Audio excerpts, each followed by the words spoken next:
Welcome to Mindfully with Tumishe, the podcast that invites you to explore mental health with honesty, compassion, and openness. Each week, your host, Tumishe Oladapokuku, shares personal stories and stories from people like you. Together, we'll confront mental health myths and build a space where imperfection isn't feared but embraced. From self-esteem struggles to relational conflicts, we're here to discuss it all, with guidance from experts and real raw stories that inspire healing. It's time to live mindfully. It's time to be compassionate with ourselves and each other. Mindfully with Tumishe, new episodes every week, available wherever you listen to podcasts or at blackimages.com.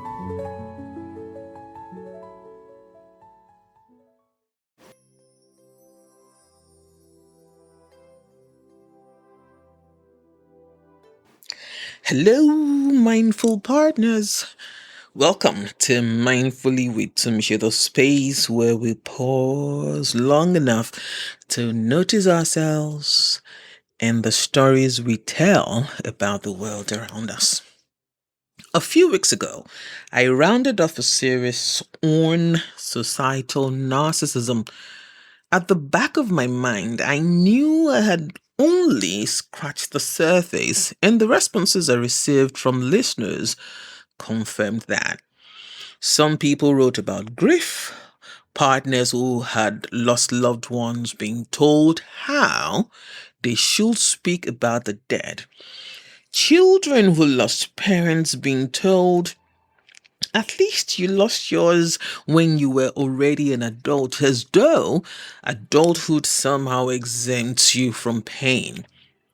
But anyone who has ever lost a parent knows this.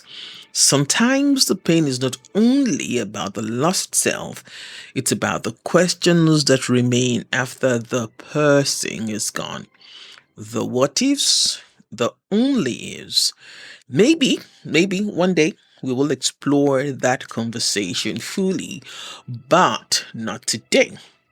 Today, I want to talk about something that sits quietly underneath many of our reactions to life. Perspective. I'll try to explore how our origin stories shape the way we interpret the world, from grief and societal reactions to the narratives we build around our past. Perspectives quietly governing how we see people, events, and even time itself. From a television scene, a simple wall clock, and two different childhood experiences that become mirrors for one central question. Are we seeing flames or open palms? Maybe what we see is not just about the object in front of us, but about the stories that shape the eyes looking at it. Sometimes when I speak about how we respond to things, I truly worry that I may be sounding overly sensitive. But the truth is this. I am working hard. I am trying very hard not to become jaded, because it is very easy. The world right now is so confusing. On the global stage, we see world leaders displaying overt, manipulative, and coercive tendencies. And at the same time, ordinary people like you and I, those who are off the microphone, those who are off the world stage, are pushing back. Or maybe not pushing back. Yet, as we say in Yoruba, tibitire ladaye. And I am sure you're tired of me constantly using this aphorism on this show. It probably has become cliche. But cliches become that because they spell the truth. The world was created with or on the basis of good and bad. The good complements the bad complements the good. You cannot understand the good until you have seen the bad. You cannot understand the bad until you have experienced good. Right now, we're not even sure if we are witnessing the World War III or simply watching this generation's version of the age-old disagreements playing out again. But beyond politics, something else is happening to us. Something quieter, something psychological. We are overstimulated. Human beings were never designed to process the amount of information, opinion, outrage, and entertainment that now lives in our pockets. Social media has quietly become a kind of social currency. I said that before, because without it, some interactions almost feel incomplete. It is no longer news that employers now search the digital footprints of prospective employees before hiring.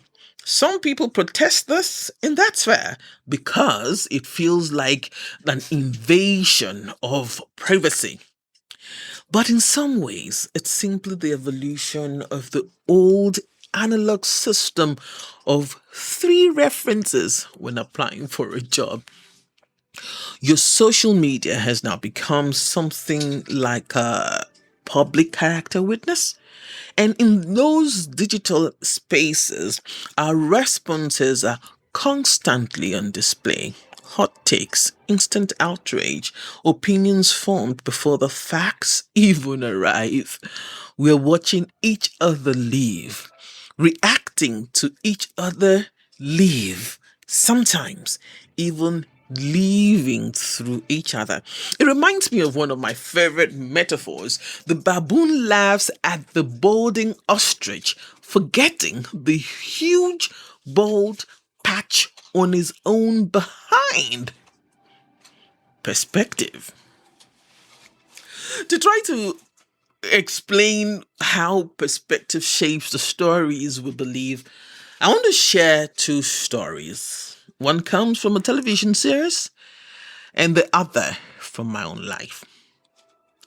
If you have watched the series Bones, you may remember the character Temperance Brennan, Tempe for short.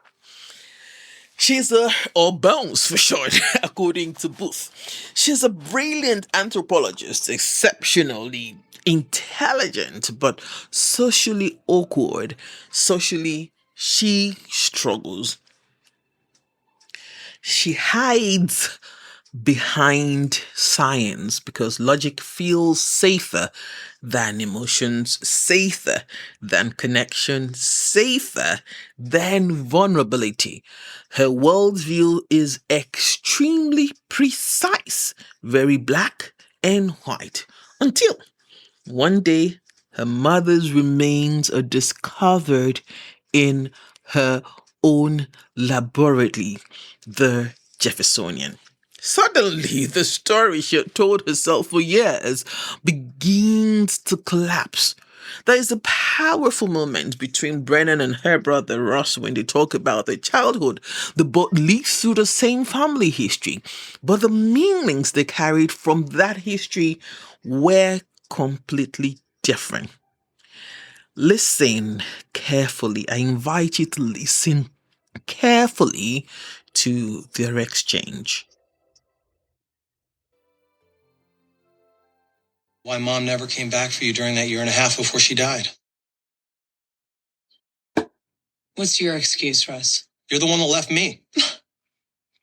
You needed someone to blame. You chose me. I was 15 years old. I was 19. My parents were gone. My sister hated my guts. Everyone's telling me that she'd be better off in foster care. You didn't even ask me. I tried, Temperance. You wouldn't talk to me. You still wouldn't be talking to me if Mom's bones hadn't showed up. And I kept trying. Every year, on your birthday. You're the one that gave up. You turned your back on me and you made yourself a new family.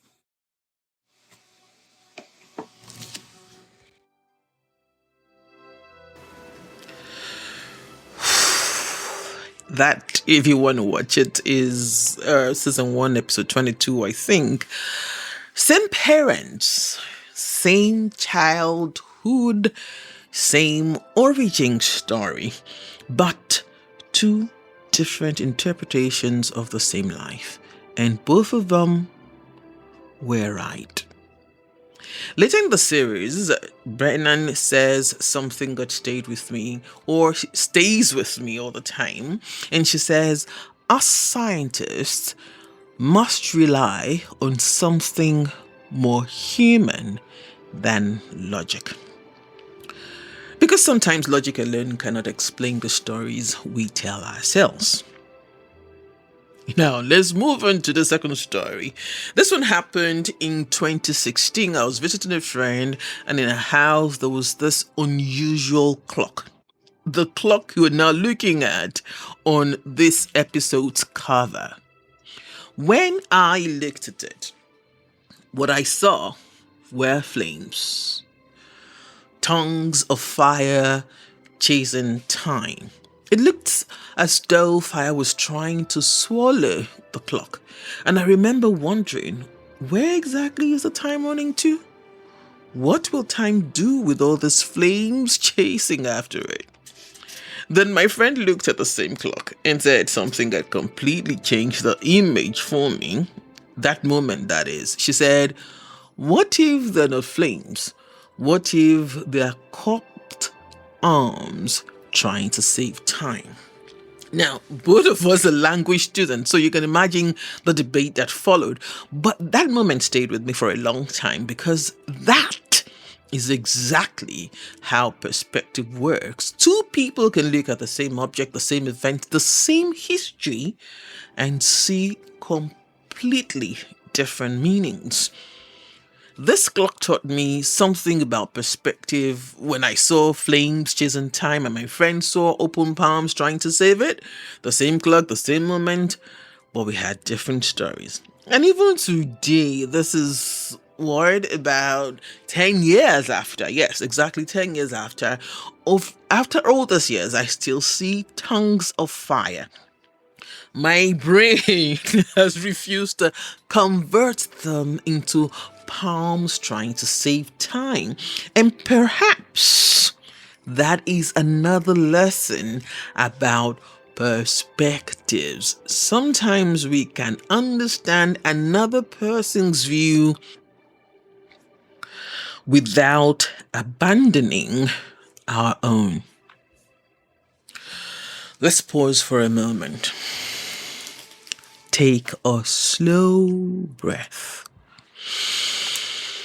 and ask yourself quietly, what story have I told myself about something that might simply be my perspective?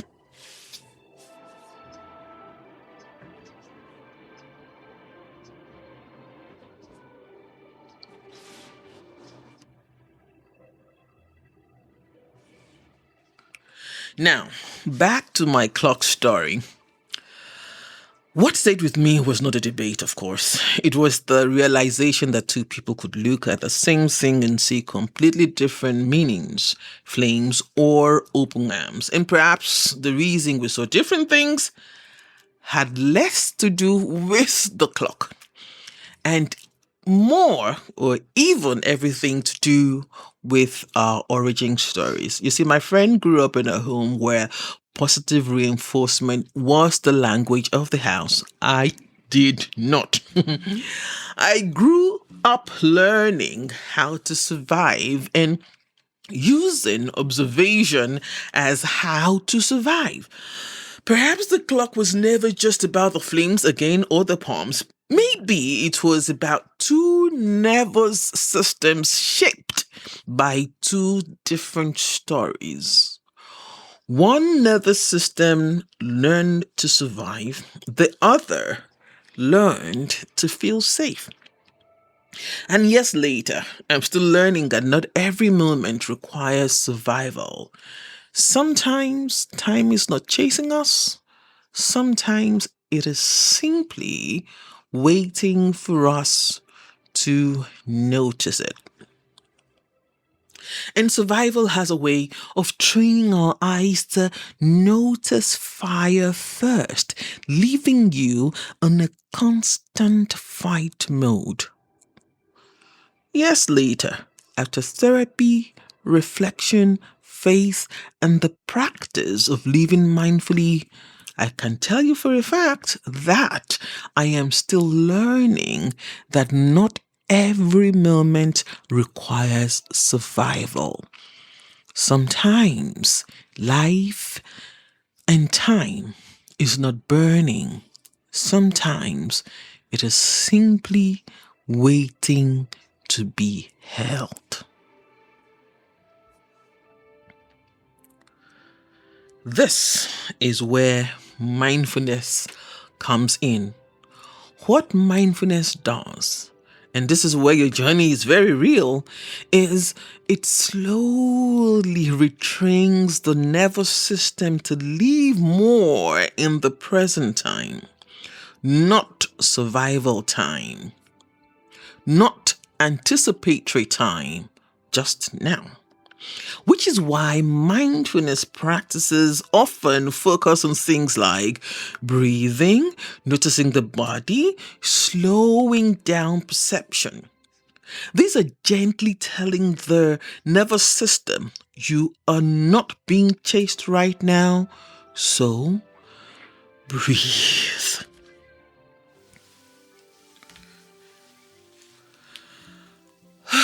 Perspective shapes the beliefs we carry. Some beliefs empower us, others quietly limit us. Some help us engage the world with curiosity and compassion. Others lock us inside invisible bubbles. In truth, none of us will ever fully understand the countless worldviews that exist across cultures and histories. Debates about tolerance will probably never end, but perhaps there's something we can practice, something simpler, something humbler.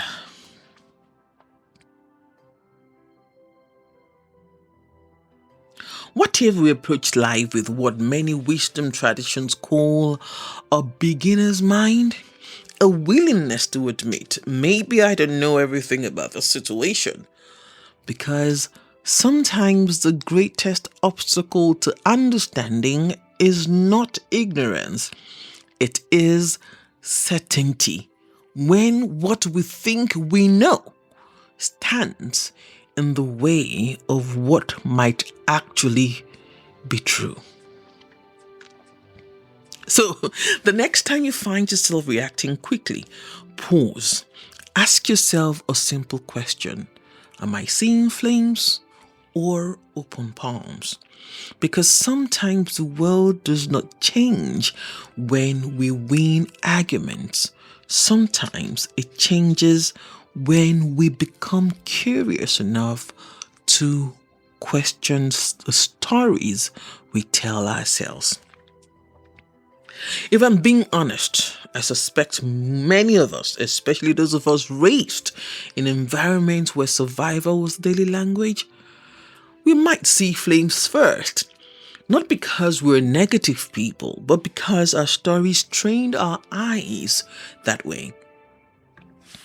Many of us grew up in homes where love was present, but emotional safety was not always the same thing as love.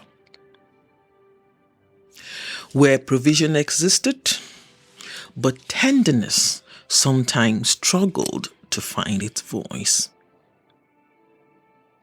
Where children learn very early to be strong, long before they learned it was safe to be soft. In many of our homes, strength was the currency of survival, but living mindfully is teaching me something slowly. Not every moment is asking me to survive. Some moments are simply asking me to notice that time is still here. So if you look at the clock for this episode, what do you see? Flames or open arms? And what might that say about the story your eyes have learned to tell? Thank you very much for sitting with me on this, quite reflective episode. You remember that when I came back, I did say that I was becoming and trying to understand what becoming was. So you and I together on this journey. And if anything in this episode resonated with you in any way, follow, share, give us a like. That gives us a little more visibility, and I truly would appreciate it. Then if you think it supports your journey, join the WhatsApp group. The link is in the show notes, and you and I can continue, and maybe we can help each other gain more clarity. You know it by now, so let's say it together. Love yourself, love your neighbor, love your country. Above all of these, love God. He is the essence of your being. I am Oluwatumishe Oladapo Kuku. Stay mindful.